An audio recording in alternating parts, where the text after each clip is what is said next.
According to Dr. R.A. Elson, as reported in the British Society of Bone and Joint Surgery, 1986, quote, closed central slip rupture of the extensor tendon hood can easily be missed at an initial examination, even when it is suspected. Later, a classic buttonhole deformity will develop, but by then correction is difficult. Early diagnosis is essential for successful treatment. End quote.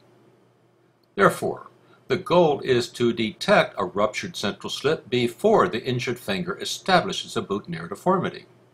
Previously, a clinician had no criteria by which to recognize this injury as the problem is not obvious. In most cases, the patient is still able to fully extend their finger.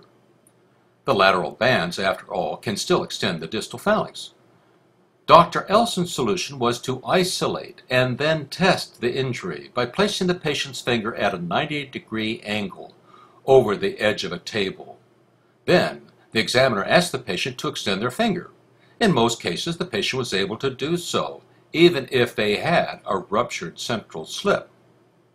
At this point, the clinician exerts pressure at the base of the middle phalanx and again requests the patient to extend their injured finger.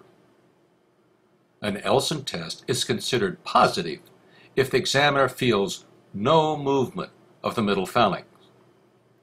Conversely, the central slip should be considered intact if the patient was still able to extend the middle phalanx against resistance.